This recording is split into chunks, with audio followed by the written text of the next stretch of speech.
D'abord, naosenga na peuple congolais nyonso oyo beseli bato balingisa ngai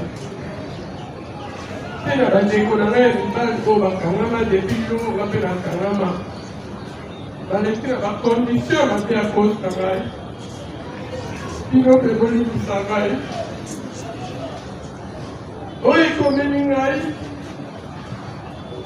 et la manque d'évidence dans l'amour pour l'origine de la thérapie dans l'Allemagne que la soin médicale dans l'Allemagne. La salle à la camoufle sous la mona, tout dans la pourquoi la salle à vous. N'ayez pas dit pourquoi dans la salle à vous. L'ancien dans votre tribunal est libéré. Nous allons les amis des affaires de famille. Oyo nyonso balobi mpona ngai de loin ou de près naza inosa nayebi eloko moko te nasengi kotika ngai bakontinue kosala na ngai balanda famille na ngai. Ok. Sous-commissaire principal Kashamango Anderson. Nous avons major. Lubaya Suka ezali nasengi profite ngai nakende correction de famille na ngai na foyer na ngai oyo seleki awa nayebi eloko te klase na ngai nde komoni kolobeli awa oyo ozobelaka famille na mosala na ngai okolesa famille na ngai na mosala na ngai mojo. Ok. Premier Kanto Papi Kasa Kato. Peine de mort. Lubaya Suka Zali. Oui, la femme est dans d'autres appels pour les gens que les autres constatés, mais Naïbi est le côté qui manque en même devant le Kozambo Bazokama, devant le tribunal de prison. Naïbi est le côté,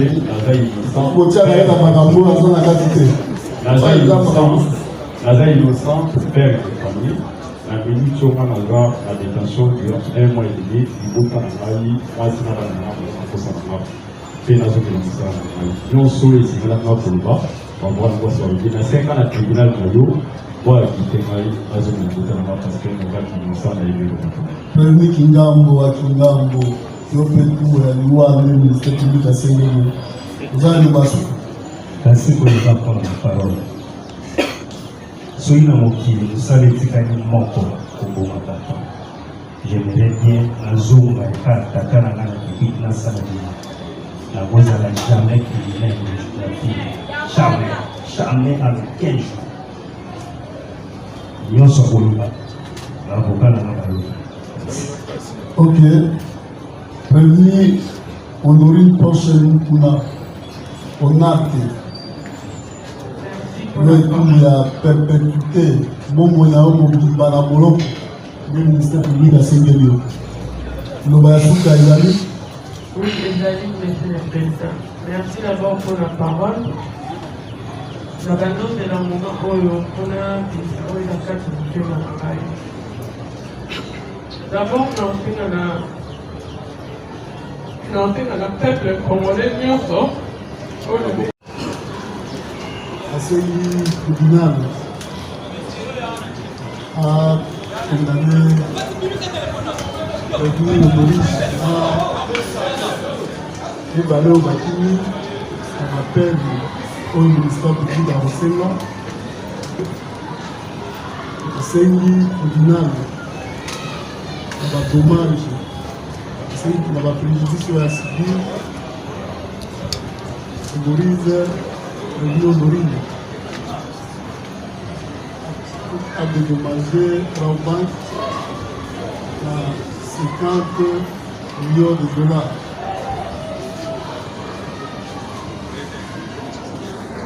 Na mon invité, le ministère public a eu la manière de dossier à la partie civile a dit d'aller du Judon. Et puis à ici que on est prévu au Nori dans l'hôtel Naye à Makambo que vous avez un banque et ça qui a servi pour la préjudice, parce que l'hôtel là est, qui est le chambre wana eza ya kokangama biloko ya prévenu mori eza na kati ye aza commerçant aza aspelte amanso prévenu mori a demandé 50 000 $. Mais il faut avoir la franc congolais. Même là, au banque, ils ont la franc congolais. Ceux qui sont dans la banque, fait où on les a établis. Le ministère public est venu dire au niveau du tribunal, on nous dit boyer. Pour le Bibino, pour nous policiers. Pour la prévention du balai. L'association de malfaiteurs n'envoie la main armée. La vigile association de malfaiteurs n'envoie la main armée. Prévenu Honorine, au bâtissant, l'association de malfaiteurs n'envoie la main armée. À zapper la terrorisme. Le Talisa Kibino, tout le monde, avec des lois essayées. Pour voir Malouba, le ministère public a saisi pour la policier et pour la vigile du balai. Pour qu'on ait la loi, pour qu'on ait monité Magambo, il y a des gens qui viennent au tribunal, ils ont solo. Le tribunal attaque la ville autour de la loi, et attaque ce qui est tout les alliés. Après ça dit nous, à la paix dans la partie civile, à condamner le paix dans le paiement à dommage d'intérêt. Voilà le ministère public. Aujourd'hui, pas le Bélinabino. Il n'y a pas de policier. Vous avez vu le ok. Amen. Iwami.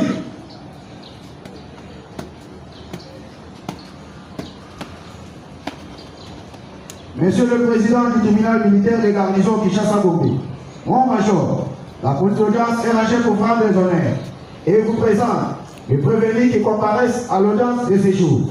Commandant pose l'audience, agent de première classe, Capitaine Delphin.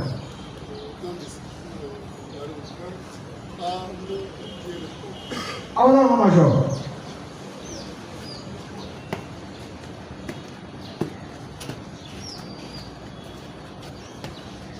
Ah, ok. Repos.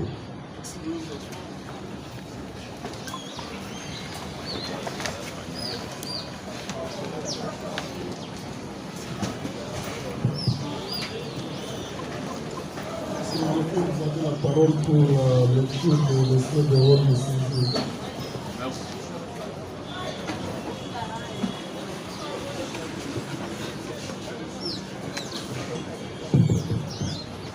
Merci beaucoup, Monsieur le Président, pour m'avoir accordé la parole. République démocratique du Congo, pouvoir judiciaire, justice militaire. Tribunal militaire de garnison,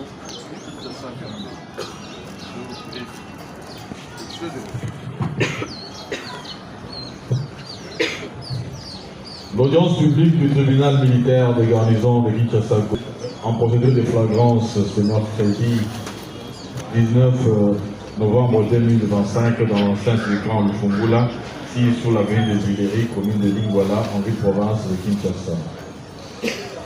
Affaire en continuation.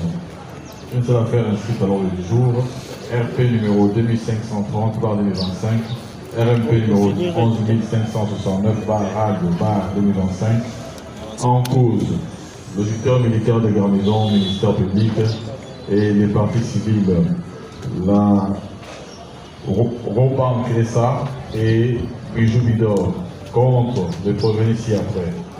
Commissaire adjoint Molo Nikumbi César. 2. Sous-commissaire principal Kachamangong Anderson. 3. Kato Mpabo Kassa Kato. 4. Madame Honorine Porchel Mukuna Onati. 5. Kingambo Nordin. 6. Benjamin non notamment identifié en fuite. Et 7. Madame Kapi non notamment identifié en fuite.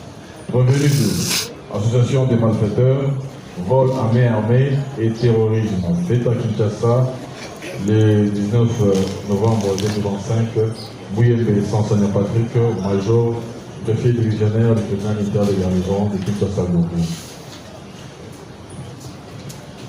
C'est pour la lecture de civil.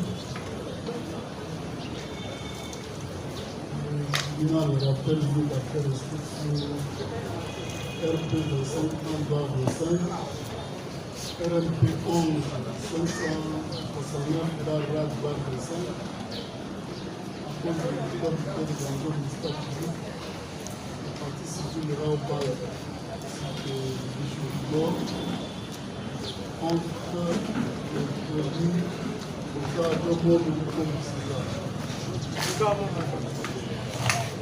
Le conseil principal Kachamangong Anderson. Major. Dans ton fabrique à sa carte. Honorine Porchel Mukuna Onati. Kingambo Nyongo.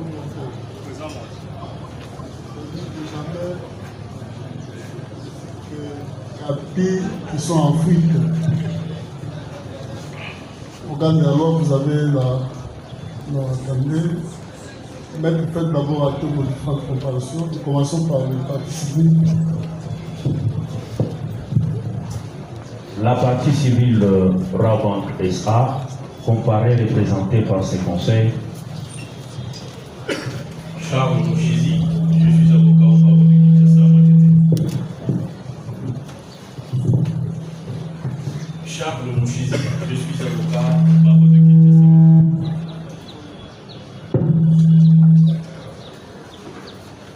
Conjointement avec Maître Kabomogo et Carlos, avocat au même barreau. Conjointement avec Maître Naël Kaïmé, au même barreau. Conjointement avec Maître Déborah Oudabandou, avocat au même barreau. Défense conjointe avec Maître Nakamamiel Benjamin, avocat au barreau de Kinshasa Matete. Conjointement avec Maître Alix Kapongo, avocat au barreau du Congo. Défense conjointe avec Maître John Kabamba Mwanza, avocat au barreau de Kinshasa Matete.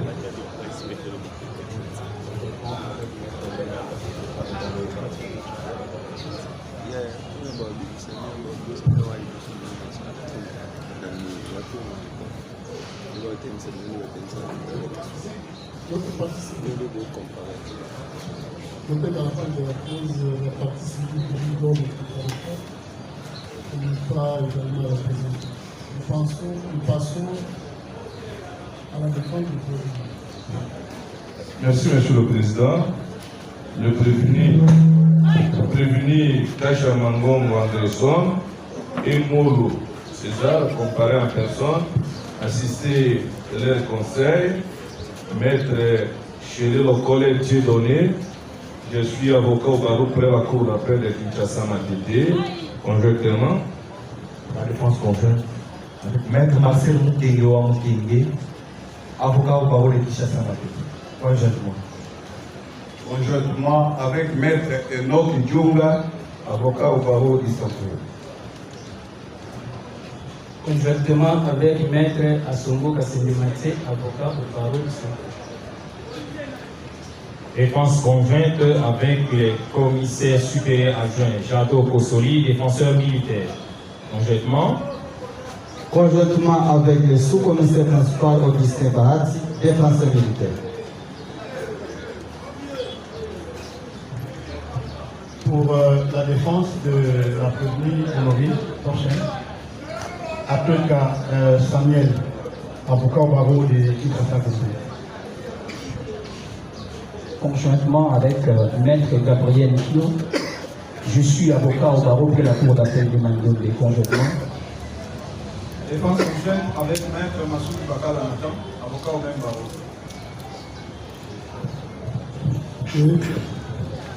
Monsieur le Président, votre honneur, Maître Seda Koukoula, avocat au barreau de Kinshasa Gombe, assiste le prévenu Ngambo et Katompa conjointement. Conjointement, Maître Alain Choukou, je suis avocat au barreau de Kouy. Monsieur le Président, je suis Maître Mabonso Dompetelo, avocat au barreau de Kinshasa Matidi. Conjointement avec Maître Mokambo Medi, avocat au barreau de Kinshasa Matidi.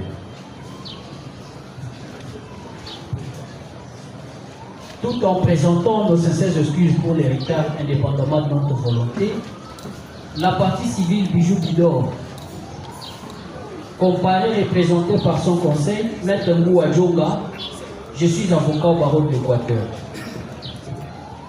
Ensuite, je souhaiterais que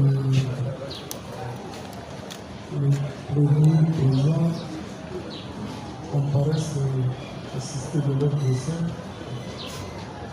Les partis civils sont représentés maintenant par leur conseil respectif. Le prévenu Benjamin Kapi ne comparaissent pas au gang de civils, bien que régulièrement notifié de la présence d'audience via le différent militaire. Cela étant, le slogan est alors vous avez la parole de Kiri dans la même comparaison. Merci pour la parole, Monsieur le Président.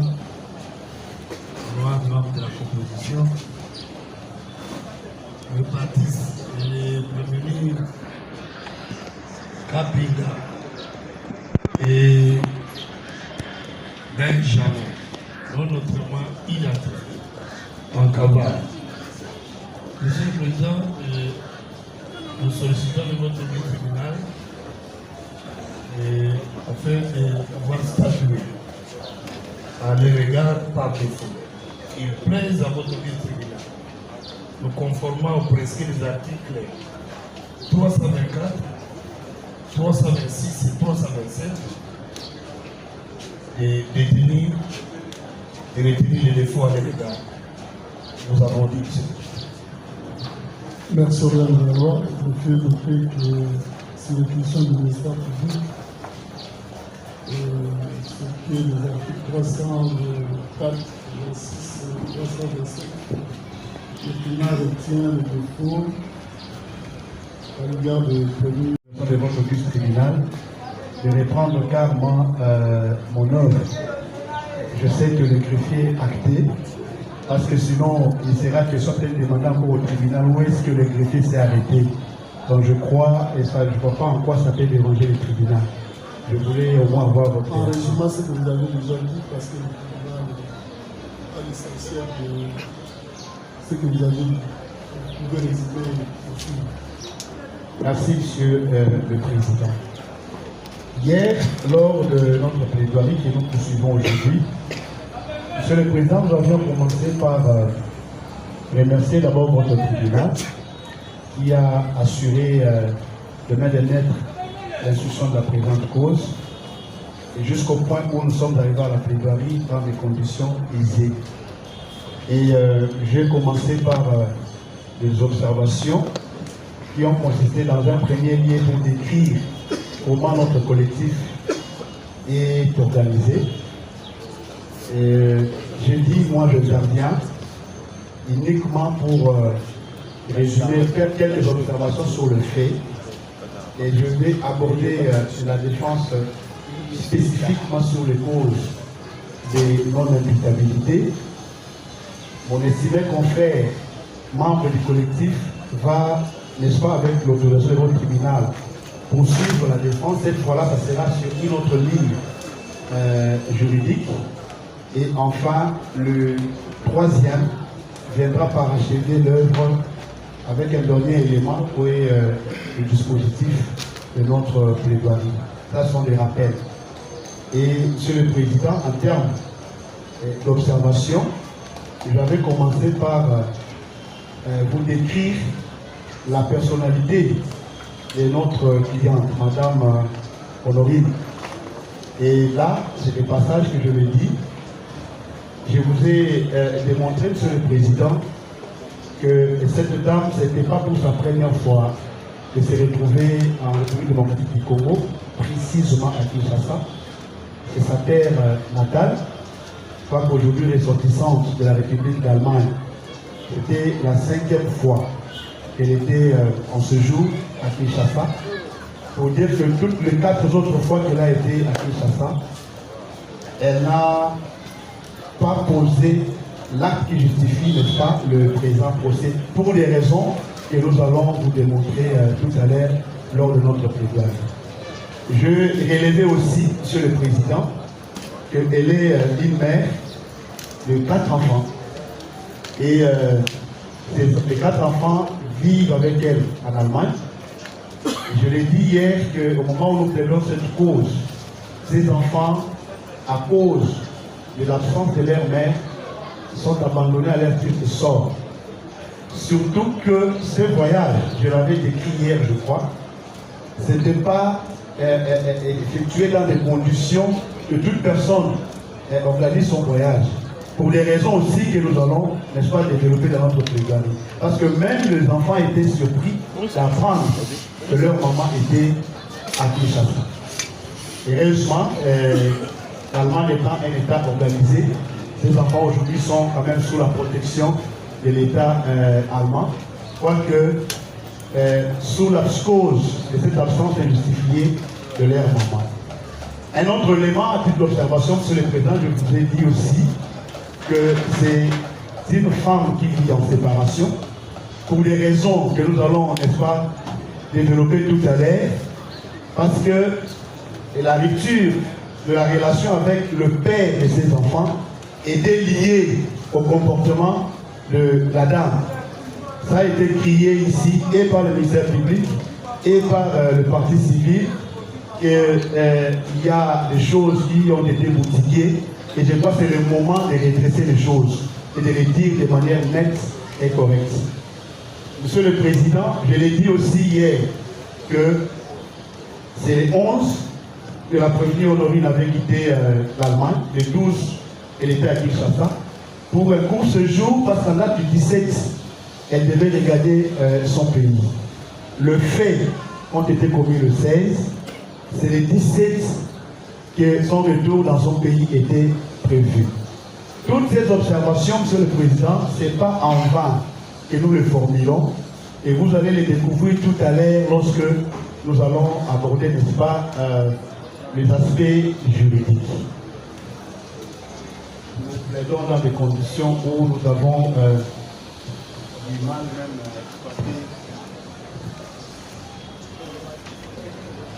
police d'audience. Si vous pouvez nous aider. Parce qu'on pourrait écrire dans un ouvrage, on pourrait écrire, on est dans des conditions vraiment compliquées. Alors, Monsieur le Président, ça nous met pas en difficulté de poursuivre. Ces observations faites, Monsieur le Président, en droit, nous l'avons dit, lors même de l'instruction de la présente cause, que nous nous retrouvons en face de ce qu'on appelle en droit les causes de non-imputabilité. Les causes de non-imputabilité. Et Monsieur le Président, nous l'avons dit que c'est des mauvaises foi. Et c'était des mauvaises foi que les partis qui ont plaidé hier se sont mis dans des contradictions. Il y en a qui ont parlé tantôt de dépression. Il y en a tantôt qui sont revenus pour corriger, pour dire effectivement il s'agissait des causes de non-imputabilité. Mais comme c'est un moyen que nous-mêmes nous vous avions présenté, je crois que c'est le moment d'en développer de manière correcte. Nous l'avons relevé hier, Monsieur le Président, que les causes de non-imputabilité, en réalité, Monsieur le Président, aujourd'hui, dans notre pays, en droit positif congolais, de cause de non-habitabilité qui hier était considérée, où le juge faisait recours à ces causes en se basant ou en les considérant comme le principe généraux du droit, aujourd'hui ils sont, n'est-ce pas, coulés. Ces causes sont coulées dans la loi. Et le statutaire a légiféré et nous l'avons dit hier. Et c'était quand même important, Monsieur le Président, de paraphraser ou de résumer pour dire, pour mieux, je n'apprends pas une leçon au tribunal, Monsieur le Président, pour juste rappeler que ces causes, Monsieur le Président, au fait, font allusion dans le sens que si jamais le tribunal arrive à le retenir, la conséquence de droit, c'est l'irresponsabilité de l'agent à qui le fait infractionnel sont reprochés. Pour quelle raison? Pour la simple raison que le législateur a estimé qu'il est inadmissible que cette personne qui doit diriger la peine, cette personne qui doit être considérée comme coupable, cette personne à qui on doit imputer le fait infractionnel, soit reconnue comme telle alors que ses facultés mentales ne sont pas en place. Et c'est en fait un petit résumé ou un petit rappel que je voudrais ici faire. Vous savez, en d'autres termes, Monsieur le Président, lorsque ces causes sont prises en considération par le juge que vous êtes, la conséquence c'est l'acquittement pur et simple de l'auteur ou de l'agent. Et nous l'avions élevé hier, Monsieur le Président, et en droit congolais, il y a 4 causes de non-imputabilité. Et la loi est claire là-dessus, nous allons y revenir pour des raisons de rappel. Nous avons parlé en premier lieu de la démence, et c'est là où nous allons articuler notre argumentaire, Monsieur le Président. En second lieu, il y a la contrainte irrésistible, il y a les règles invincibles et il y a la minorité. Est-ce que nous avons intérêt à développer les 3 autres? Je ne pense pas, parce que nous n'allons pas naviguer sur ces terrains. Nous restons ici, n'est-ce pas, dans le terrain de la demande. Et Monsieur le Président, nous l'avons relevé hier, nous avons passé en revue quelques doctrinaires qui, nous n'avons plus intérêt à répéter cela aujourd'hui, certainement que ça a été acté, qui ont à tour des rôles défini ce qu'on peut attendre par demande. Et plusieurs, nous les avons cités hier, nous avons défini, nous n'avons même pas voulu vider tous les auteurs écrits sur notre note.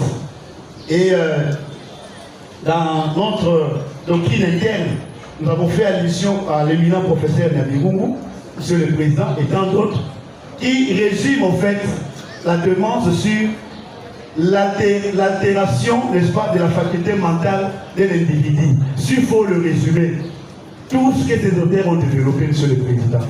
Ça veut simplement dire, lorsque on atteste que X personnes souffrent de la démence, ça veut dire en d'autres termes que ces facultés mentales, c'est-à-dire ce qui permet la personne à être conséquent des actes qu'il pose et des conséquences que ces actes peuvent causer en retour, cette faculté-là fait déficit dans le chef de cette personne-là.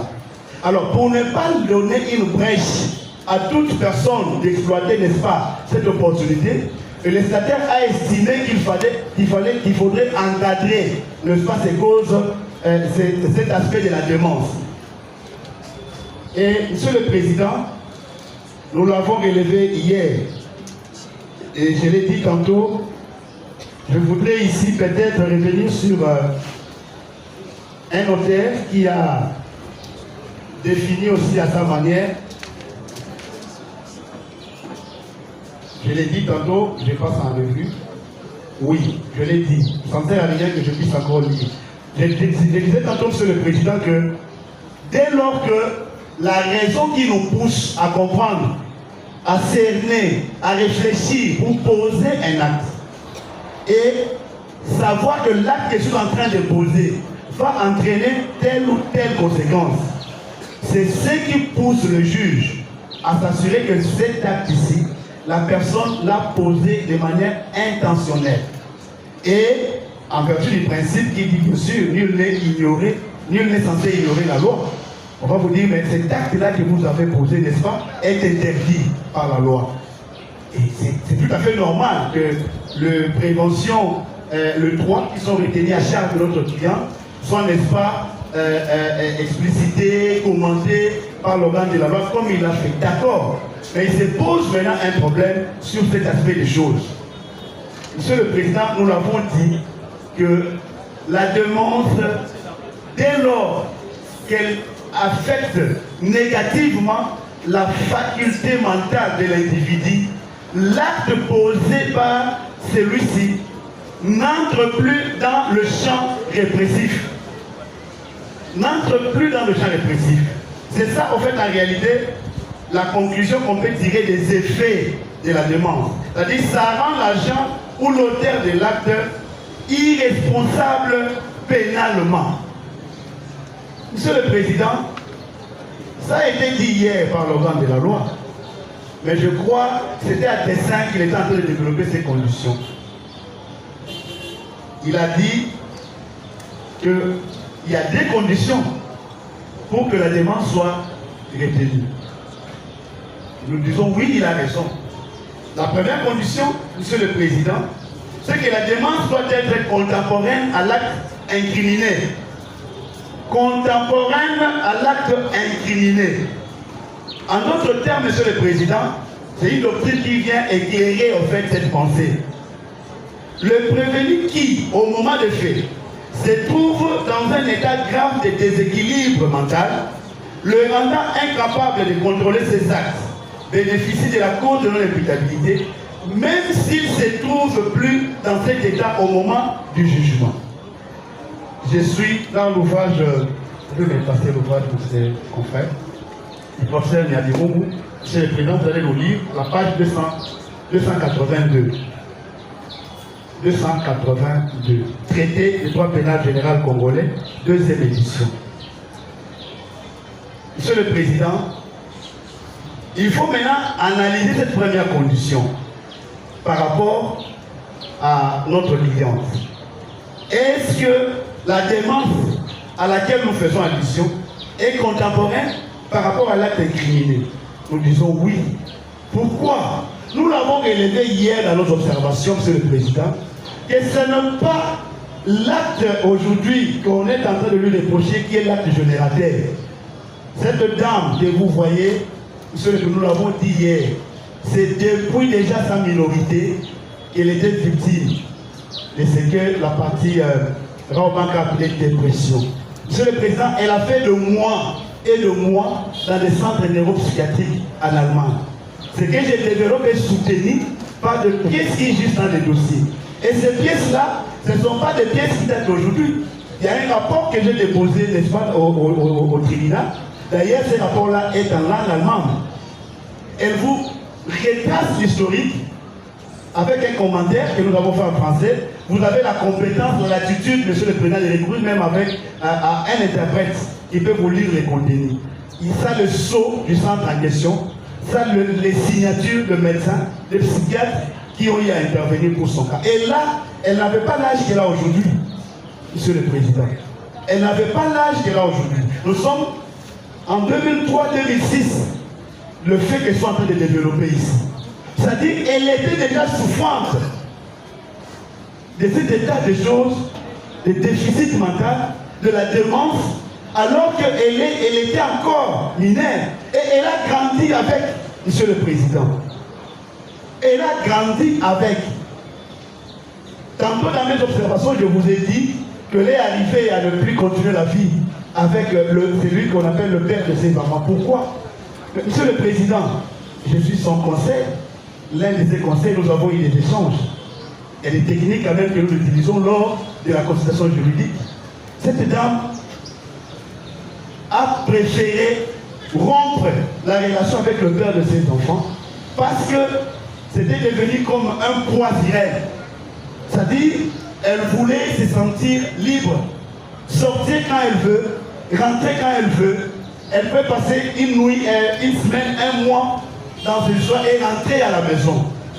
Et qui est cet homme qui pouvait accepter des choses pareilles? Ça, c'est n'est qu'une illustration, Monsieur le Président.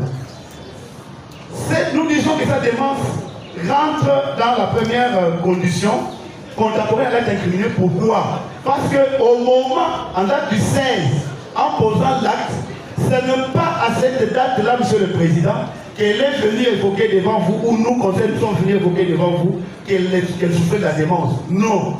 Déjà en 2006, en 2003, il y a des actes qui démontrent déjà que mentalement, ces facultés psychiques n'étaient plus en place. Monsieur le Président, le rapport d'expertise du 19 octobre, nous allons y arriver. Nous allons y arriver. C'est par là d'ailleurs que je vais conclure, pour vous démontrer que ce rapport n'est entaché d'aucune irrégularité.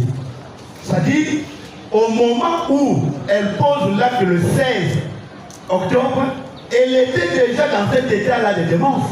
Monsieur le Président, qui est ce criminel-là, s'il faut l'appeler ainsi, criminel, qui peut organiser un tel événement ou une telle action, c'est-à-dire même pas dans un petit shop d'un quartier, ce n'est pas dans un petit monsieur qui a une table en train d'échanger l'argent, mais une banque. Et quelle banque-là? La grande agence des banques de Victoire, un carrefour ouvert où presque la rencontre de toutes les communes de Kinshasa, Monsieur le Président, qui se permet de s'introduire dans cette banque-là avec un jouet, Monsieur le Président, je dis bien un jouet sous forme d'inarme, et pire encore, elle ne s'associe à personne. Elle s'associe à personne.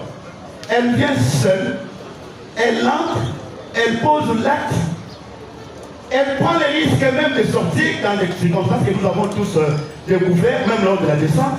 Monsieur le Président, il y a de quoi à se poser des questions.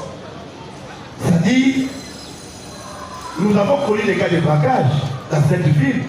Même après la banque, on en a connu, on a vu par-ci, par-là, Monsieur le Président. Et heureusement pour ces cas, vous avez des objets saisis. C'est-à-dire, les jouets est là, je le vois. Les jouets est là, Monsieur le Président. Qui est cet homme-là, qui est cette femme-là, dans un état normal, qui ne souffre d'aucun déficit mental, qui peut poser un tel acte dans un tel coin, dans une telle banque, dans ces conditions-là, si ce n'est que cette personne qui déjà psychiquement est souffrante. Monsieur le Président, est-ce qu'il faut démontrer ça? Ça veut simplement dire qu'au moment où elle s'est rendue à la boutique pour acheter l'arme, c'est déjà la preuve. Ici, je ne suis même pas encore dans le rapport. Je développe cet aspect. La démarche doit être contemporaine à l'acte incriminé. Je suis là. Le ministère public a frôlé et puis c'était fait à dessein. Je dois développer ça. C'est là où, en fait, les grands débats en droit, c'est sur ces conditions ici. Il y en a deux, Monsieur le Président. Et c'est là où vous allez réfléchir pour dire oui, il y a lieu de retenir ou pas la démence. Monsieur le Président, avant même l'achat des larmes, elle était déjà dans la démence.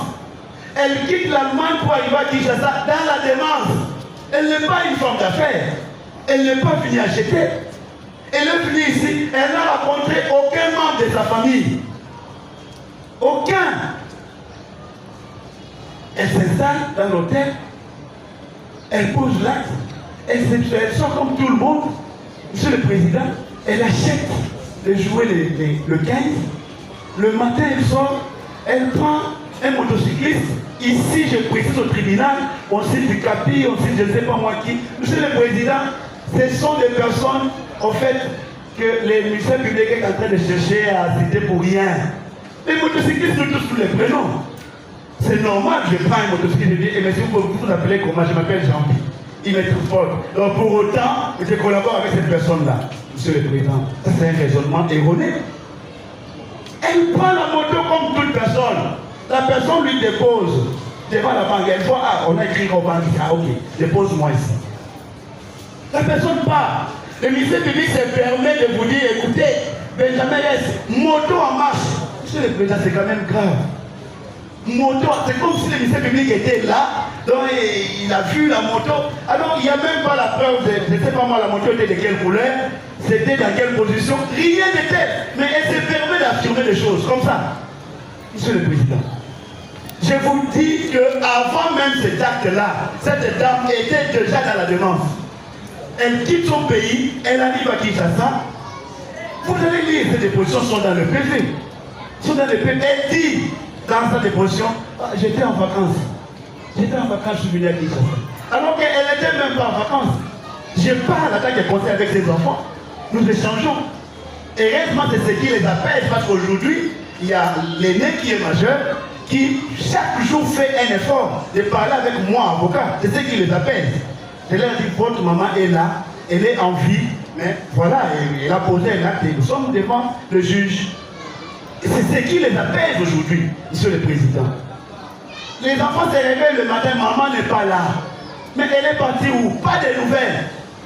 Au point où, pouf, dans les réseaux sociaux, ils voient leur mère, Monsieur le Président. Ce n'est pas dans l'acte qu'elle a posé le 16 que la demande ça commence. Non. C'est-à-dire, en posant l'acte, elle était déjà dans cette situation. Je vais te le décrire ici de manière claire. Vous avez les jouets devant vous. Monsieur le Président, dois-je le répéter? Cette condition est complètement remplie. C'est-à-dire, en posant cet acte-là, c'est son état de démence au fait qu'il a mis dans ces conditions. Monsieur le Président, il a décrit, je vais y arriver dans le rapport, on vous dit, la dame ici, elle était presque, je peux dire, au bout. Parce que des gars partout, des situations à gauche, à droite, avec ses enfants, elle a tenté même à 2 reprises dans sa vie pour se suicider. Telle qu'elle est là. À 2 reprises, Monsieur le Président. C'est de justesse qu'elle a eu à sauver sa vie. Je vous dis des choses avec tout le sérieux. C'est de justesse qu'elle a eu à sauver sa vie. Et aujourd'hui, c'est vrai, ça fait un temps qu'elle est en détention à la prison centrale de Makala. Monsieur le Président, vous avez la latitude. Renseignez-vous. Au pavillon d'un fou, elle est placée en détention. Comment ces choses se passent là-bas? Comment cette femme est en train de passer des nuits? Monsieur le Président, elle vous arrive à faire des nuits blanches. 22 heures, elle n'a plus sommeil jusqu'au matin. Elle ne dort pas. Et elle devient embêtante même pour les autres détenus qui sont dans ces pavillons. Monsieur le Président, ce n'est pas avec la Raoban que ces choses ont commencé. Non. Non, rien de tel. C'est-à-dire, en posant cet acte-là, Monsieur le Président, cette condition était 100% remplie. C'est une personne dont le faculté était déjà à terre, altérée, qui ne pouvait même pas réfléchir, je vais où, j'entre où, qu'est-ce que je fais, et c'est quoi les conséquences de cet acte qu'ils sont en train de poser. C'est cette démence-là, au fait. Elle s'est dit, apparemment c'est bon, je peux faire, voilà, je peux réussir mon coup. C'est ça la démence. C'est-à-dire, on est tellement sûr des actes qu'on pose, on ignore les conséquences, on ignore la suite. C'est ça cet état-là. Et Monsieur le Président, c'est peut-être dans notre pays où on croit que lorsqu'on dit telle personne souffre de la démence, on doit lui voir avec des habits sales, on doit voir la personne avec des poubelles, avec des... Non! Il y a des personnes qui souffrent de la démence, mais qui travaillent, qui sont à l'administration, qui sont même dans notre corporation au niveau du barreau, qui sont dans plusieurs corps. Monsieur le Président, c'est une situation qui nécessite une certaine expertise et nous allons y arriver. Ici, je voulais simplement insister qu'au moment de l'acte, cette dame était déjà dans ce déficit mental. Ce n'est pas après avoir posé l'acte que la démence, elle a commencé à évoquer la démence, où on a commencé à vous parler qu'elle souffre de déficit mental. Rien de tel. C'est-à-dire sa vie depuis l'enfance et a été toujours caractérisée par cette démence-là. La deuxième condition, Monsieur le Président, la démence doit être totale.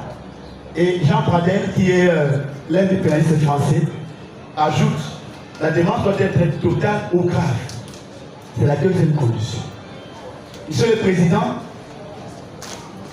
le prof Yamiro nous renchérit en tant que doctrinaire par rapport à cette deuxième condition, disant que pour être exonératoire, la démence doit entraîner l'annihilation complète de toutes les facultés de discernement et de volonté. Ça a été développé de manière tordue hier ici par l'organe de la loi. Et c'était fait à dessein. Monsieur le Président, je vais m'atteler sur quelques illustrations pour vous démontrer que cette condition ici est remplie. La deuxième, qu'effectivement la demande était totale et grave. La première illustration, Monsieur le Président, quand vous jetez un coup d'œil dans le rapport, je vais dans les rapports d'expertise du 19 octobre, je vais y revenir tout à l'heure. Le psychiatre qui est expert à la matière vous résume que cette dame a un comportement antisocial. Ça, c'est pas elle. Ça, c'est pas son conseil. C'est un expert à la matière qui vous dit ça. Et ça dit tout. Ça dit tout. Lorsque, en neuropsychiatrie, Monsieur le Président, on considère un être humain comme une personne ayant une personnalité antisociale, Monsieur le Président, c'est une personne qu'il faut mettre déjà de côté. C'est ça en fait les contenus de cet élément. Et là, ça veut simplement dire que la démence atteint un niveau extrême. C'est la gravité en fait. Elle devient totale. C'est-à-dire que la personne ne plus à considérer comme tout être humain dans la société. Quoique vivant avec nous, quoique mangeant avec nous, quoique priant avec nous, quoique chantant avec nous, vous allez comprendre cela des fois dans des réactions, des fois dans des attitudes, des fois dans des interventions. Et nous avons ces gens autour de nous, Monsieur le Président. C'est peut-être un problème d'expertise qui fait défaut, ou peut-être l'ignorance, nous considérons cela comme normal, et on vit avec ces gens-là. Et elle est dans cette situation, Monsieur le Président. Dans ces rapports, vous allez vous rendre compte, on vous dit, elle présente un humain timide, avec tendance à l'euphorie, avec une indifférence par rapport à cette situation carcérale. Ce que j'ai dit, c'est dit dans ces rapports que je vais développer tout à l'heure. C'est dit par l'expert. Ça veut simplement dire, Monsieur le Président, la personne atteint un niveau où, quand elle vous dit des choses, elle peut être devant une situation extrêmement grave. Elle banalise. Elle les dit avec toute légèreté. Elle ne voit même pas que ce que je fais là, voici ce que ça peut me coûter. Rien de tel. Donc elle se croit tellement qu'elle a raison de poser l'acte. Elle se croit que oui, c'est tout à fait normal. Mais ça a été dit ici. Et vous dites, écoutez, je fais ça pour que mon état...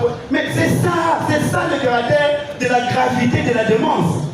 Pour elle, ces raisonnements erronés-là, qui est devenu dévié, devient pour elle quelque chose de normal. La personne devient effectivement une personnalité antisociale. Monsieur le Président, elle ne semble pas se préoccuper de la troisième illustration. Elle ne semble pas se préoccuper de sa situation carcérale. Elle déclare que cet incident permettrait à son pays de résoudre ses problèmes. Je l'ai dit tantôt ici. En quatrième lieu, elle prend celle l'initiative de braquer une banque, comme la banque, avec un jouet. Je l'ai dit. Ce sont des illustrations, Monsieur le Président, pour vous démontrer que sa démence avait atteint ou a déjà atteint un niveau total ou grave. Et ici, j'emploie le terme, n'est-ce pas, employé par l'expert, le docteur Roland Lévy, qui, lors de sa déposition, je ne me fais pas expert ici, je le résume, nous avons suivi sa déposition avec le tribunal, qui s'est fondé sur 7 critères. Et sur les 7 critères, moi je retenu parce que j'ai noté qu'il suffit qu'une personne puisse répondre à 3 de ces critères-là. Il entre déjà dans la démence à un niveau extrêmement grave. Et le tribunal, je me rappelle, votre tribunal a posé la question à l'expert. Qu'en est-il de cette dame? Qu'en est-il d'elle? Et l'expert, je crois que ça a été acté dans le primitif d'audience, l'expert vous a dit sur le 7, elle répond à 6. Sur 7, elle répond à 6.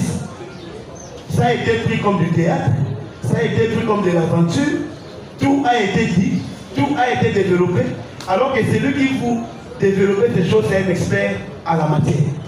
Monsieur le Président, est-ce que je dois encore me poumonner pour vous démontrer que la démence, sa démence répond à toutes les conditions? Non. En dernier lieu, Monsieur le Président, l'expert toujours, ce sont des illustrations que je suis en train d'évoquer pour vous démontrer que la deuxième condition à son tour est réunie. L'expert a attesté avec insistance et démonstration que la prévenue est complètement une malade mentale et n'a pas de contrôle de ses actes qu'elle pose.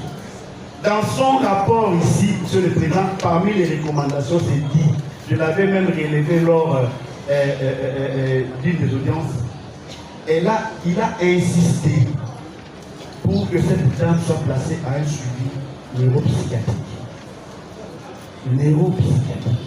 Et il a insisté en disant, même si vous arrivez à la quitter aujourd'hui, elle rentre dans la société.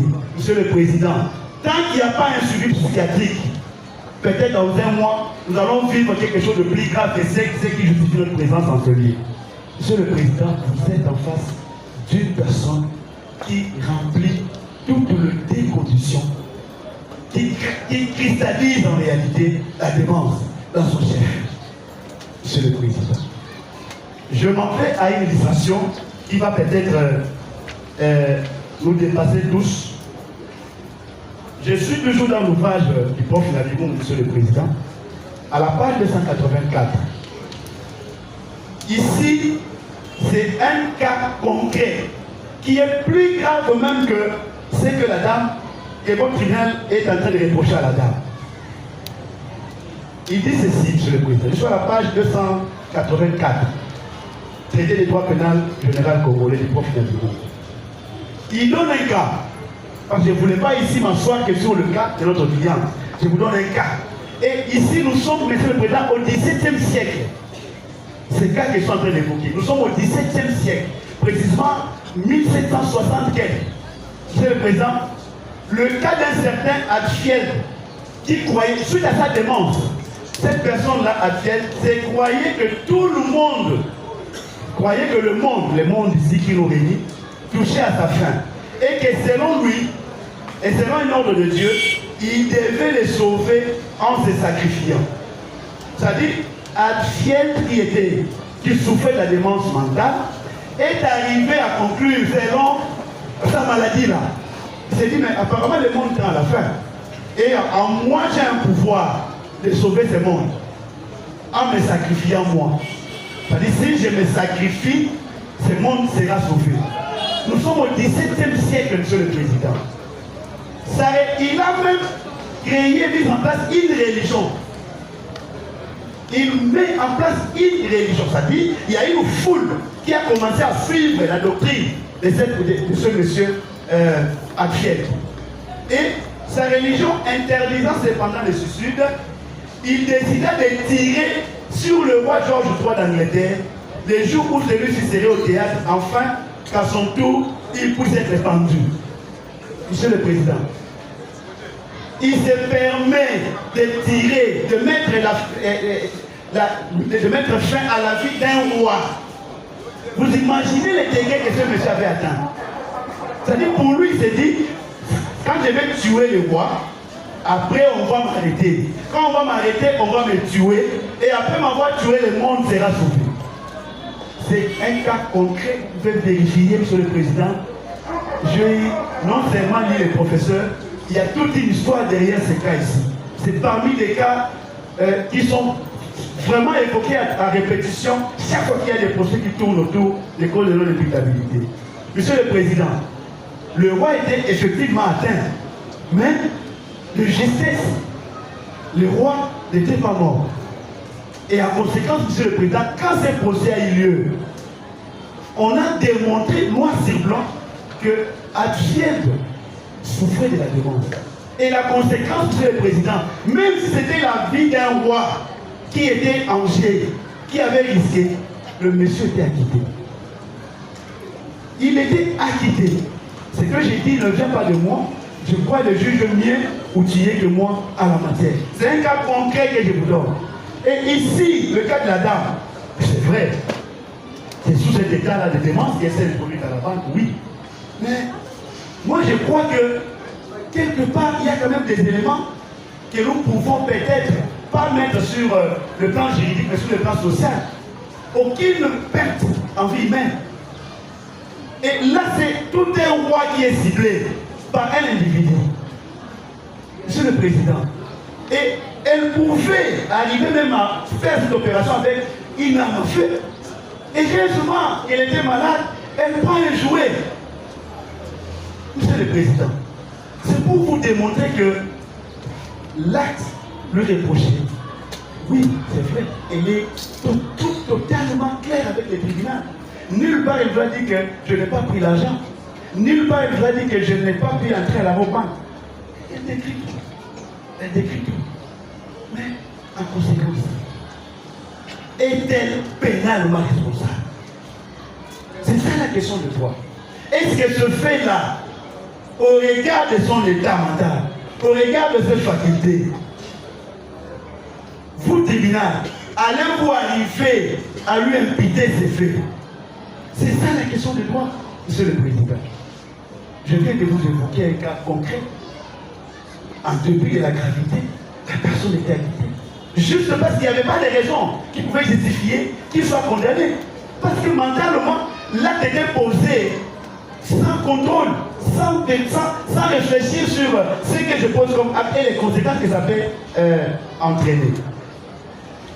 Là, je suis en train, petit à petit, d'aller à la conclusion de mon intervention. Quid de l'authenticité du rapport d'expertise du 19 octobre 2025.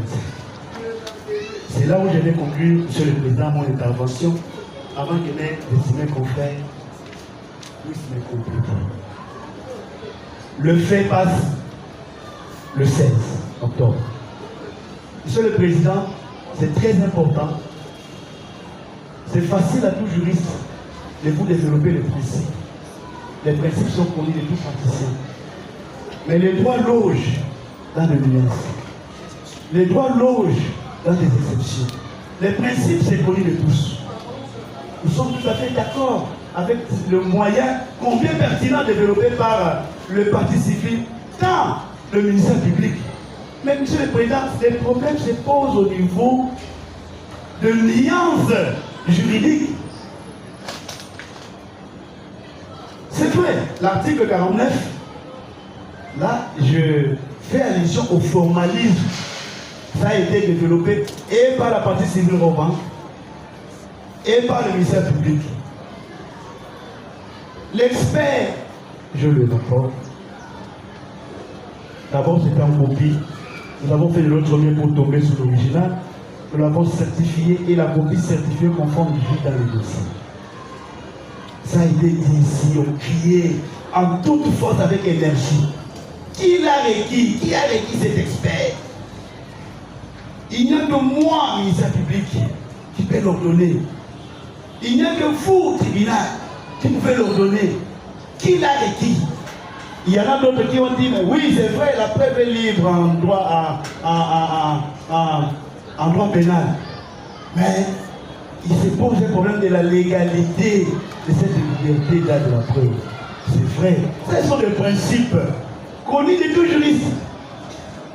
Et c'est maintenant le moment où le ministère public doit être attentif. Et je suis sûr que ça va beaucoup l'aider à l'avenir, Monsieur le Président. Et la partie civile romane, je sais de quoi je parle. Monsieur le Président, il fallait décrire d'abord les contextes dans lesquels ces rapports a été établi. Il faut décrire les contextes. Parce qu'on ne peut pas prendre, en fait, un événement ou, je ne sais pas moi, un fait, vous le faites sortir de ces contextes pour tirer une conclusion légale. Ça devient un prétexte. Monsieur le Président, dans quel contexte ces rapports a été rédigé?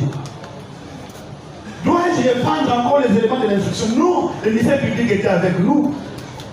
L'expert qui a déposé devant vous a dit clairement, Madame Honorine est arrêtée, Monsieur le Président. Je précise les contextes d'abord, pour arriver à vous démontrer que ces rapports est authentique et vous allez les considérer. Quel est le contexte? Cette dame est arrêtée le 16 octobre, pour des raisons que nous connaissons tous. Je crois que c'était le même jour, par la folie de nos militaires, de nos policiers, les images sont publiées dans les réseaux sociaux. Qu'est-ce que nous n'avons pas vu? Qu'est-ce que nous n'avons pas vu? au point que son ambassade tombe sur ces éléments-là. L'ambassade de l'Allemagne en RDC. Parce qu'il y avait même le rapport, qu'est-ce qu'il dit? Son passeport était même publié dans les réseaux sociaux. Aujourd'hui, si vous entrez, il suffit de cliquer seulement Honorine Porchel. Monsieur le Président, vous avez tout. Même maintenant, là, que je suis en train de parler, vous avez tout. L'ambassade de l'État se rend compte qu'effectivement, c'est notre ressortissant. Et il fallait quand même agir. Elle est arrêtée. Qu'est-ce qu'il faut? Elle est où? Les contacts. On informe l'ambassade qui écoutait. La dame est au commissariat provincial de la police, ville de Kinshasa. Ici, c'est 24. Il fallait quand même arriver, il fallait quand même faire quelque chose. Mais écoutez, qu'est-ce qui se passe? On monte, on voit des images d'une dame tabassée, d'une dame déshabillée, une unité publiée, le sang coule de partout. Et, écoutez, on ne peut pas quand même aller là-bas seul. Prenons quand même le médecin. Et le médecin, on va les avoir où? Mais il n'y a pas une organisation qui s'occupe. Oui, il y a une organisation IPAS. Est-ce qu'on peut les appeler? L'ambassade contacte, je vous précise les contextes, monsieur le Président, pour arriver à l'authenticité de ces rapports. C'est très important ce que je suis en train de développer.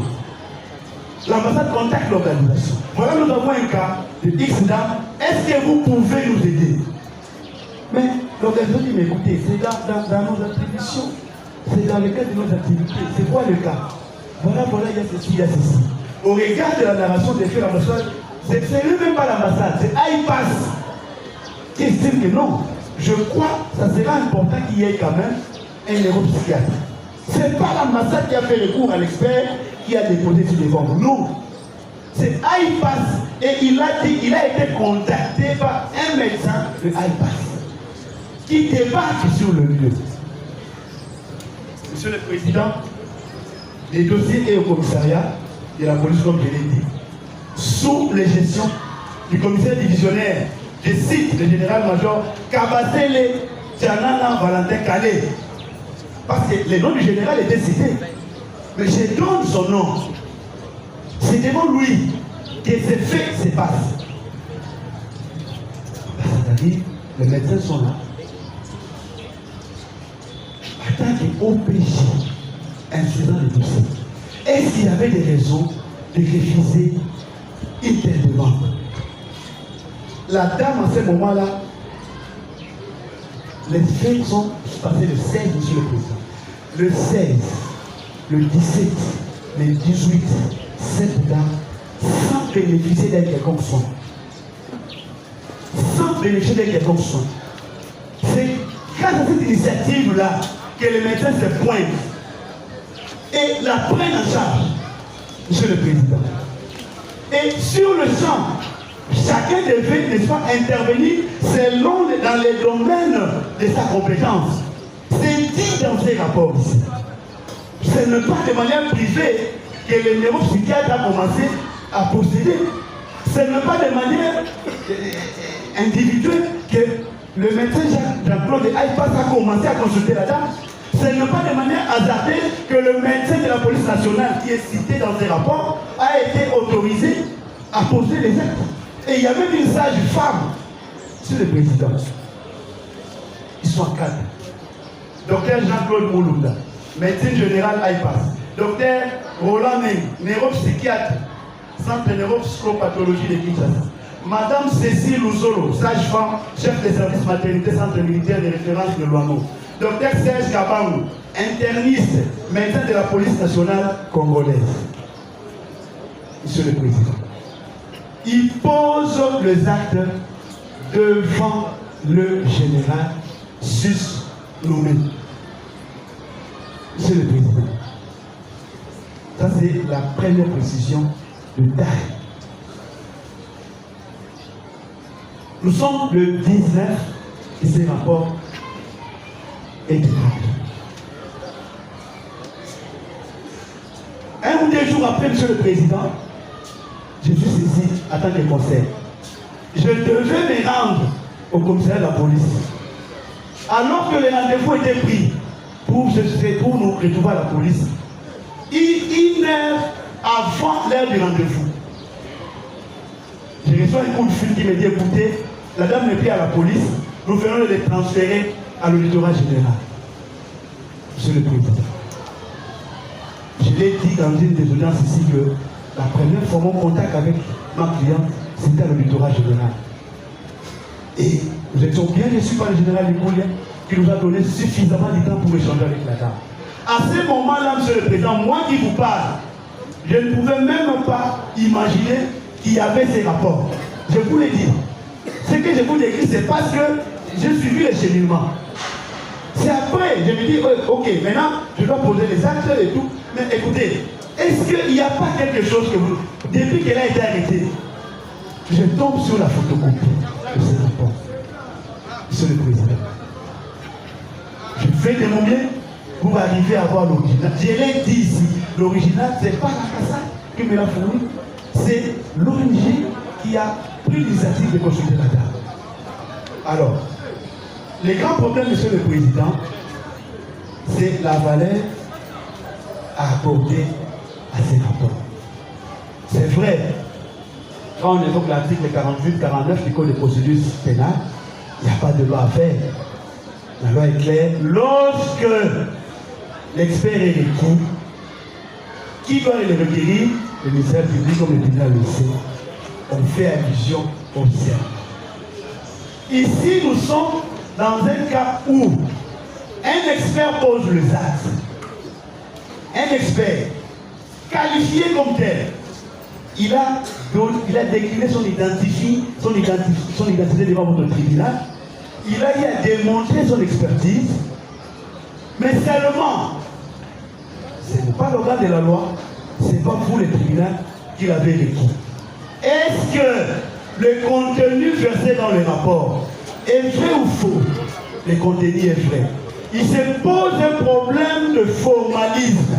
C'est ça le débat en droit. Il se pose un problème de forme. Il faut distinguer ici la forme de l'acte et le fond de l'acte en droit. C'est là où le débat devient intéressant sur le président. Quelle valeur donner à la forme? Quelle valeur donner au fond de ces rapports ici? C'est là où le débat devient intéressant en droit. Et nous avons creusé. Il fallait creuser dans la doctrine. Il fallait creuser dans la jurisprudence pour trouver s'il y a des voies de sortie, monsieur le président. Parce que c'est le débat. Nous vous amenons le fait. Nous vous amenons les éléments. La conviction, c'est fou. Qui allait, n'est-ce pas, l'admettre. Sur le plan de forme, oui, vous allez vous rendre compte que nulle part, il est fait mention, moi docteur tel ou nous docteur tel, moi sage-femme X, je prête serment requis par tel. Condamné à la peine de mort et l'auteur à la peine inférieure. Nous avons y revenir, monsieur le Président.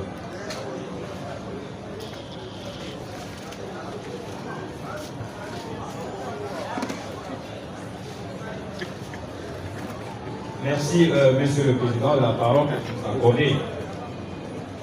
Nous n'allons pas faire comme l'organe de la loi qui avait pris 88 minutes. Nous allons appliquer notre principe, pas les principes de droit, mais les principes militaires. Les principes des 3C, monsieur le Président. Ils seront courts, clairs et concis. Nous allons parler des faits. Monsieur le Président, mon estimé confrère vous a dit que nous devons parler des faits. En droit pénal, les faits sont considérés comme droits, parce que les faits précèdent toujours le droit. Mais il est impérieux qu'on vous amène les faits pour que vous puissiez nous donner la règle et le droit. Nous n'allons pas parler de tous les faits, monsieur le Président, nous allons parler des faits de l'espèce. Les faits de l'espèce ici, c'est quoi? Il est indéniable, monsieur le Président, que le 16 octobre 2025, au croisement des deux avenues, Kasabougou et Yala, dans la commune de Kasabougou, une dame qu'on a aujourd'hui nommée Honorine Porche, elle s'est infiltrée dans l'agence Roban. Elle a eu le temps. Elle a fait ce qu'elle a fait. Monsieur le Président, lorsqu'elle veut sortir avec les bulletins qu'elle a obtenus, elle a été stoppée net par ces courageux policiers. Le sous-commissaire principal, Kachama, il est là, Monsieur le Président. Même si l'organe de la loi vous dit que non, l'arme qui a été tirée, c'était un militaire de la prévôté militaire qui l'a tiré. Mais non, Monsieur le Président. Lorsque Kachama a tiré, il n'y avait aucun autre militaire aux alentours. C'est Kachama qui a alerté tous les autres services de défense et de sécurité. Mais l'organe de la loi ne veut pas reconnaître ça. Hier, il nous a parlé de Jésus-Christ. Mais il nous a dit que Jésus-Christ, nous savons que Jésus-Christ, c'est le chemin, la vérité et la vie. Mais pour avoir la vie, il doit dire la vérité. Pourquoi il ne veut pas dire la vérité que non, c'est Kachama qui avait tiré? Il a tiré le policier pour dire que non, c'est un chef de poste de pacotille, un chef de poste figurant. Mais non, Monsieur le Président, Kachama s'est conformé à l'article 9 de la loi portant organisation et fonctionnement de la police nationale congolaise. Je ne sais pas si je peux faire la lecture, je ne vais pas abuser de votre temps. J'ai donné la disposition légale, l'article 9 de la loi portant organisation et fonctionnement de la police. Le policier, dans l'exercice de ses missions, peut arriver à faire l'usage d'armes, que ce soit armes blanches ou armes à feu. C'est ce que le policier Kachama a fait. Mais l'organe de la loi nous surprend tous. Je ne sais pas. Qu'est-ce qui l'empêche de dire la vérité que non, Kachama a bien fait son travail, il doit défendre parce que la loi lui donne le temps d'instruire à charge et à décharge. Mais pour lui, il considère que non, Kachama n'a rien fait. Monsieur le Président, je ne vois même pas comment on peut dire que non, il y a eu coopération avec Madame Porchen. Monsieur le Président, les policiers sont affectés à la RAOBAN, qui est une institution qui assure la sécurité. Ils ont un ordre de mission. Ils ont un bulletin de service valant ordre de mission, Monsieur le Président. Nous pouvons préciser ces missions parce que c'est de cela qu'il s'agit.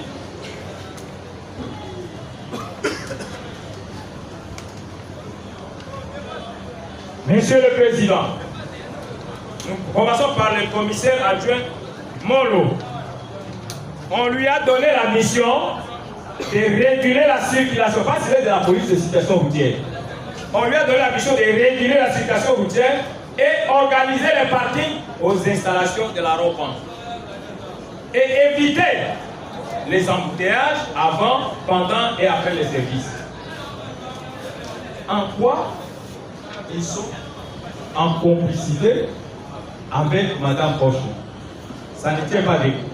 Pour le sous-commissaire principal, on lui a donné la mission d'assurer la garde et la protection des personnes et de leurs biens. Toujours à la RAOBAN.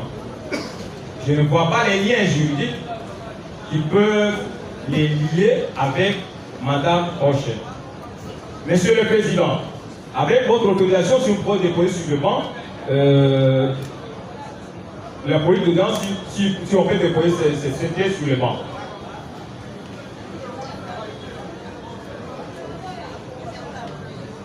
Nous continuons, Monsieur le Président.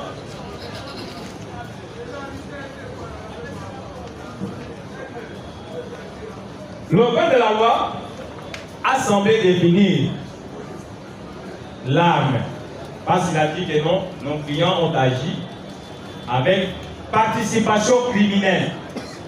Mais il n'a pas pu vous démontrer comment Madame Porchen, qui venait de l'Allemagne, elle est arrivée à Kinshasa. Les policiers sont affectés depuis plusieurs mois, là où ils sont. Leur coopération ou leur amitié, leur bande, parce qu'il a cité plusieurs infractions, association des malfaiteurs, vol à main armée, nous ne comprenons pas, Monsieur le Président. Mais il est important de préciser, Monsieur le Président, que pour qu'il y ait une infraction, pour parler de la condamnation, l'organe de la loi a oublié de vous amener de preuves. il n'a pas amené de preuve. C'est quoi la preuve? Nous citons. Ce sont les faits que les gens envoient. Non, les droits sera développé. Nous sommes dans les faits, Monsieur le Président. Sur les observations. Entre guillemets, Monsieur le Président, une observation. Par rapport aux faits, c'est ça? Par rapport aux faits, exactement.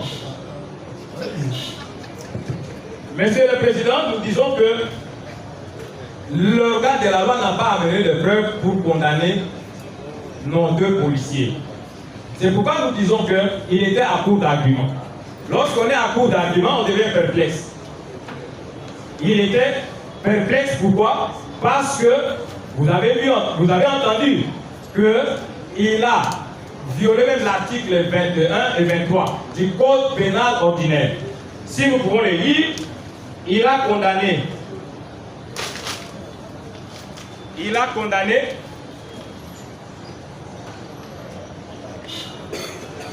Ok, l'article 23, il a requis, Monsieur le Président, on remercie pour la correction, il a requis la peine de mort pour nos deux policiers. Mais qu'est-ce qu'il a dit? Et la loi nous dit ceci: sauf disposition particulière établissant d'autres peines, les co-auteurs et complices seront punis comme suit. Les co-auteurs de la peine établie par la loi à l'égard des auteurs, les complices d'une peine qui ne dépassera pas la moitié de la peine. Et à la fin, le point dit, lorsque la peine prévue par la loi est la mort ou la servitude pénale à perpétuité, la peine applicable aux complices sera la servitude pénale de 10 à 20 ans. Ce n'est pas ce que l'organe de la loi a fait. C'est pourquoi nous l'avons dit, Monsieur le Président, que nous serons courts, clairs et concis. Nous n'allons pas abuser de votre temps. Nous devons passer les micros aux confrères pour développer les droits. Nous avons dit, Monsieur le Président. Oui. Monsieur le Président, distingués juges, nous sommes venus à l'audience de ce jour pour plaider l'affaire qui oppose l'auditeur militaire de garnison contre les deux policiers affectés à l'installation aux installations de Raobank Victoire. Monsieur le Président, le ministère public vous a saisi à son temps et en mettant l'action publique en mouvement contre ces policiers cités, Monsieur le Président, pour les déprévations. Les déprévations, Monsieur le Président, il s'agit de l'association des malfaiteurs et vol à main armée en participation criminelle. Pour chuter, Monsieur le Président, pour achever ces raisonnements, Monsieur le Président, c'est le ministère public, il vous a demandé de condamner les deux policiers, Monsieur le Président, pour le peine de mort.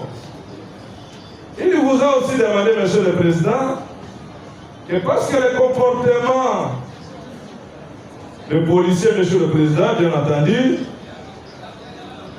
avait sérieusement préjudicié le Raobank, et il vous a demandé d'allouer le Raobank les dommages et intérêts. Raobank, à son tour, Monsieur le Président, il vient, c'est un avocat que je connais, honnête et sérieux. Il vous dit, Monsieur le Président, oui, il y a l'association des malfaiteurs, mais les membres de cette entreprise criminelle, Monsieur le Président, dont nous sommes victimes, Monsieur le Président, que cela soit noté. Les membres de cette entreprise criminelle, dont le Raobank est victime, que le ministère public envers qui est sollicité le dommage et intérêt, Monsieur le Président, le Raobank va vous dire non.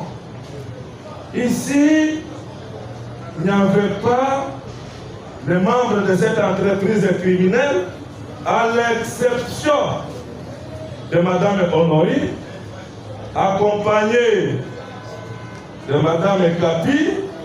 Voyez comme si c'est Kapi, c'est parmi les noms congolais, Monsieur le Président, et un taximène moto non identifié. Un taximène de moto, communément appelé WEO, non identifié. Monsieur le Président, je me suis posé mille et une questions. Comment le juge va arriver à la condamnation de ces 4 prévenus, Monsieur le Président? À l'époque, je vous avais dit, Monsieur le Président, vous défendez les 4 prévenus. 2 prévenus, Monsieur le Président. Merci, Monsieur le Président. Monsieur le Président, je vous avais dit à l'époque que vous risquerez d'être transformé au juge de paix pour constater le divorce entre la partie civile et le ministère public. Monsieur le Président, nous voulons dire un mot par rapport aux préventions de l'association des malfaiteurs. Association des malfaiteurs. Les confrères, Monsieur le Président, de Raobank vous a donné la définition, Monsieur le Président. Le confrère de Madame du prévenu Honorine vous a aussi donné la définition, sauf le ministère public, Monsieur le Président, qui était impuissant et incapable de vous démontrer l'existence de l'association des malfaiteurs. Et il était puissant pour requérir peine de mort. Monsieur le Président, il vous a dit,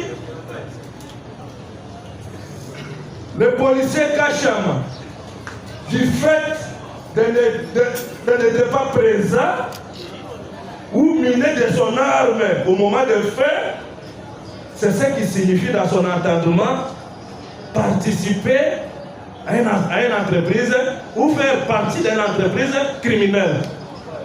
Monsieur le Président, Monsieur le Président,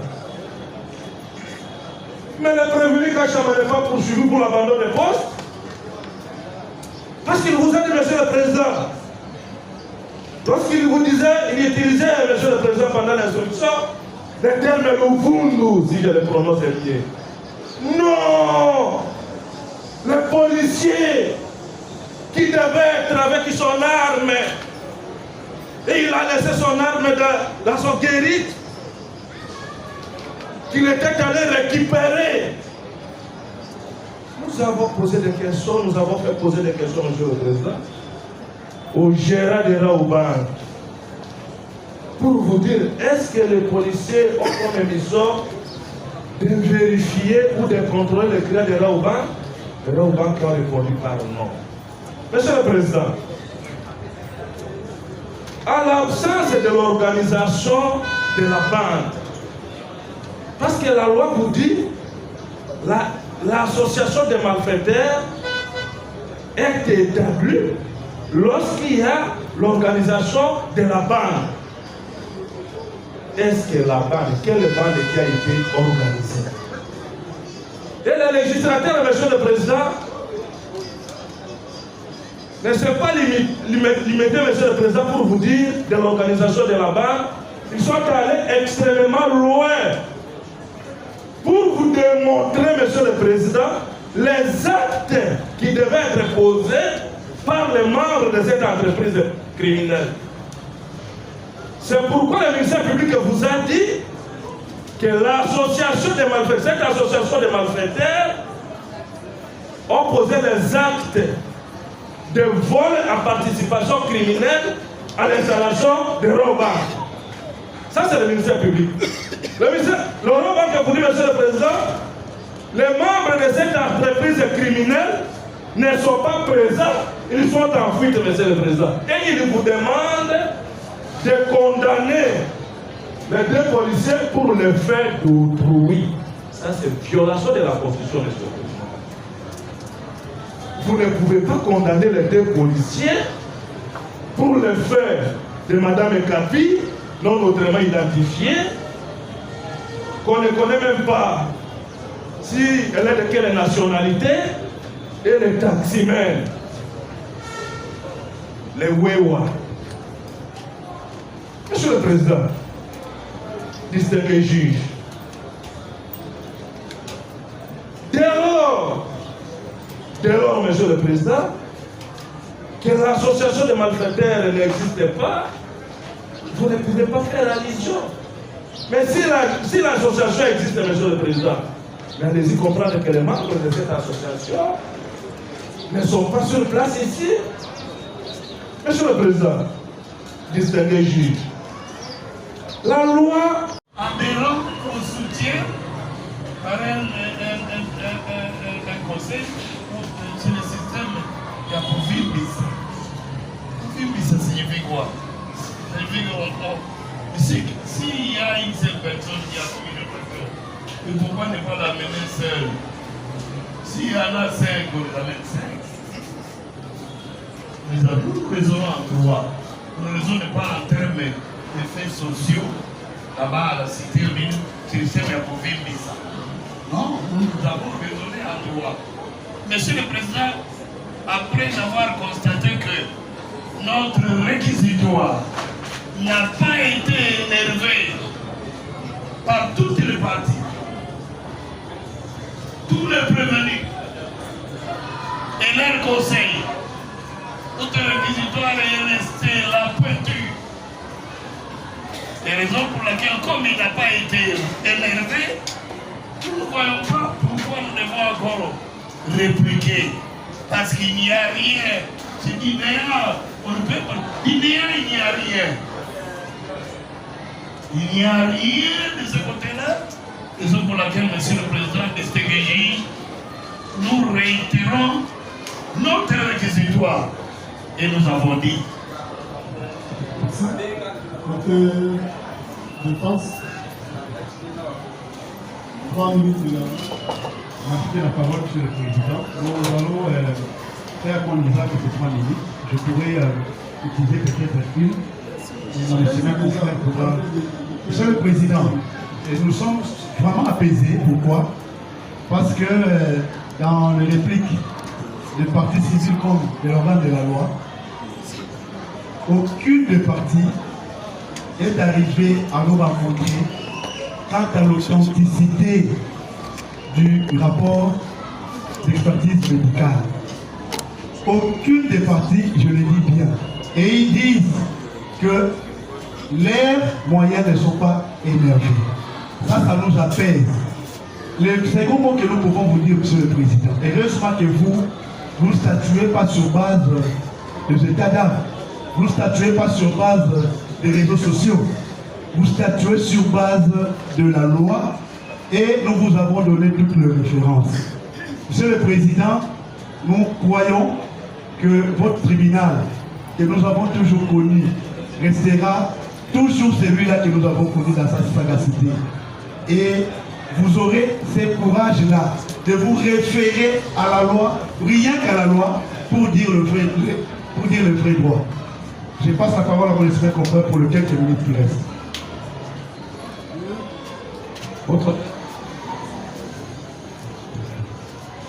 On attendait le repli costaud du ministère public de l'autre côté.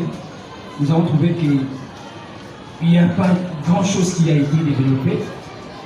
On nous a vendu un certain nombre une ordonnance où on ne parle pas de ces armes. Je ne peux même pas entrer dedans. Et votre tribunal fera état. Il va lire cette ordonnance-là si la question d'armes par assimilation, il fait mention. Il est dit clairement qu'il ne peut fabriquer, détenir, porter des armes blanches. On se limite par là. Et l'article 8 ne précise pas forcément la question d'armes par assimilation. Donc vous allez les lire et vous entraînerez toutes les conséquences que nous avons dit. Monsieur le Président, pour les 3 minutes qui nous concernent, nous ne voulons pas entrer dans leur échange des GP. Ce que nous avons retenu, c'est quoi, Monsieur le Président? La partie civile Raouban dit que jusque-là, nous n'avons pas encore eu les preuves attestant que nos clients font partie de l'association des malfaiteurs. Mais si le ministère public qui détient les preuves par excellence a des preuves, il n'a qu'à démontrer devant votre ce tribunal. C'est ce qui n'était pas fait, Monsieur le Président. Nous avons eu que des théâtres, des boucles et autres. Ça, c'est de 1, Monsieur le Président. De 2, le ministère public a vous dit, Monsieur le Président, que sa réquisitoire n'était pas énervée. Pourquoi n'était pas énervée, Monsieur le Président? Dès lors qu'on lui opposait que vous n'avez pas fait preuve, vous n'avez pas démontré participation de ces 2 policiers, Monsieur le Président. Et il a chuté pour solliciter les dommages, confirmer les dommages et intérêts au profit de Raoba, qui serait, Monsieur le Président, victime du comportement des 2 policiers. Mais Raoba, que de son tour, vous dites, Monsieur le Président, le tribunal a condamné le Maurice à évaluer au Bakini un appel au ministère public à Rossellon. C'est un tribunal qui a dommage, c'est qui n'a pas préjudice à subir. Le Maurice, le Ville a dédommagé Raobank à 50 millions de dollars.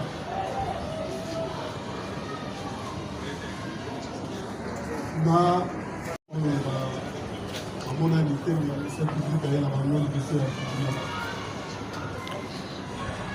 Le parti civil a dit d'aller du jour et puis à ici que on a prévu au Nourri dans l'hôtel Naye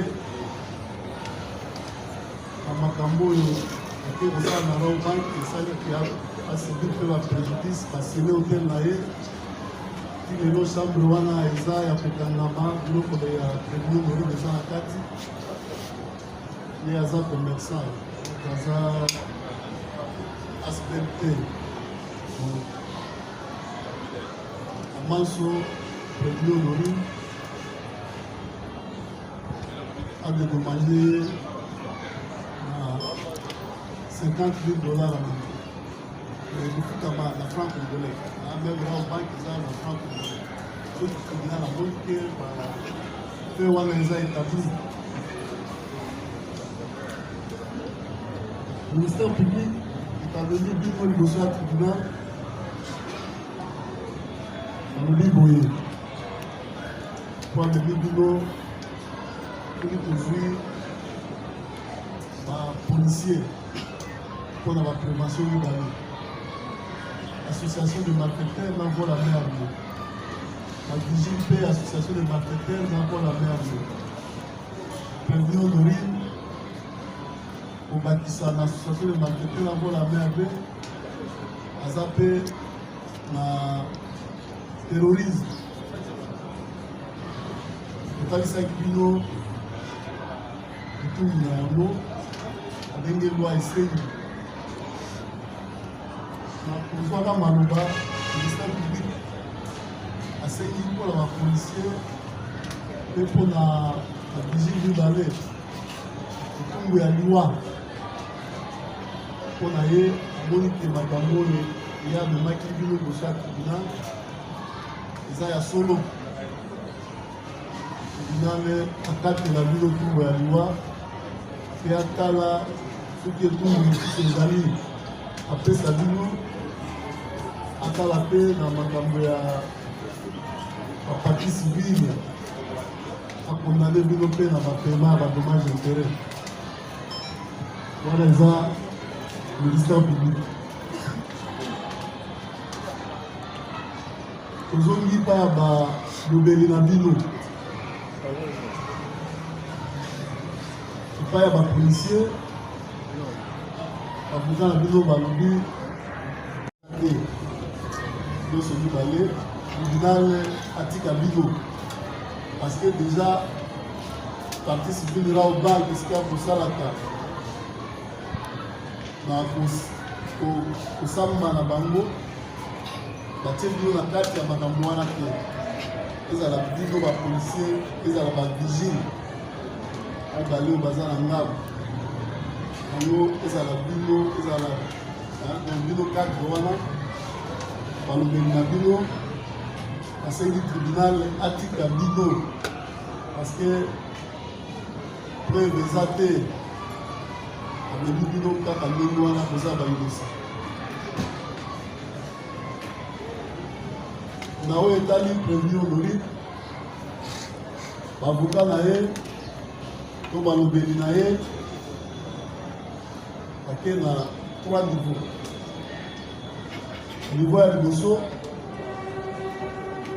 balobi asali makambo wana liloba ya suka libanga ya suka ezali ke naza père de famille oyo nyonso tu balobi mpo na ngai de loin ou de près naza inosa na ye eloko moko te nasengi kotika ngai nakontinue kosala na ngai nalanda famille na ngai. Ok. Sous-commissaire principal Kacha Mango Anderson. Nous avons major. Lubayasuka. Lubayasuka ezali asengi kwa kitengai na kende correction de famille na ngai na foyer na ngai. Oni selekia wana yebe loko te. Kasi na ngai ndeko mwenye kolori na. Wani zubela na famille na zubela musala. Na musala na ngai. Wole sa famille na ngai. Na musala na ngai major. Ok. Premier Kanto Pabu Kasa Kato. Peine de mort, Lubayasuka, Zali. Oui, la parole est d'abord frappée pour les gens que vérité sur les routes constatées, mais Naïdi et le côté du mois de santé même devant le Kozambo Bazokama, devant le tribunal de prison. Kozambo Bazambo. Naïdi de côté,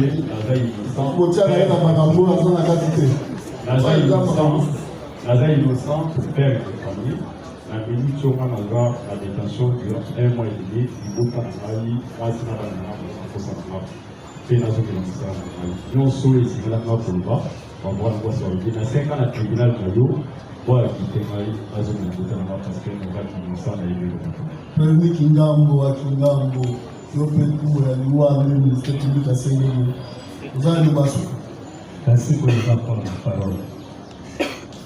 Soyez dans mon pied, vous savez que c'est un moko au bon matin.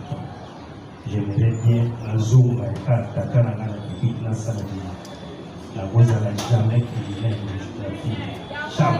Jamais avec 15 jours. Nous sommes là. L'avocat n'a pas l'autre. Ok. Premier, on aurait une prochaine on a il y a perpétuité, bon moyen de Banamolo, le ministère public à Sénégal. Nous allons Ezali. Oui, Ezali, monsieur le président. Merci d'abord pour la parole. La bande de la moment où on a dit la carte de Makai. D'abord, nous avons un peuple congolais, nous avons le ministère du Bakou. Sangai. Tena bandeko na ngai mibali oyo bakangama depuis ntongo nga mpe nakangama baleki na bacondition mabe ya kosi na ngai bino mpe bolimisa ngai oyo ekomeli ngai eza manque de vigilance na nga moko ya olibino na thérapie na nga na allemagne mpe basoin médicale na ngai nasala makambo mosusu namona mitundala pourkoi nasali yango nayeba te pourkoi naosala yango naosenga na votre tribunal elibere ngai mpona bazela basoin médicale na ngai mpe bato nyonso oyo baavoka na nga balobi en considération. Je vous remercie. Voilà. Après cette affaire à l'intérêt, nous prononçons aujourd'hui, nous sommes le mercredi. Nous allons nous prononcer le mercredi prochain. En ce même lieu, à 9h30, le tribunal sera là pour le prononcer. Donc, pour la dénote, tout ce qui va la possibilité, ma femme, tout vient en intérêt. Mercredi prochain, ils ont le 26. Vous voyez, bah, sort dans le bureau. Le tribunal a fait un bureau, ici, parce qu'il faut que comment, jugement, il faut la motiver. Voilà, plus rien n'est inscrit à l'extrait de l'ordre de séjour, l'audience est levée. Tribunal.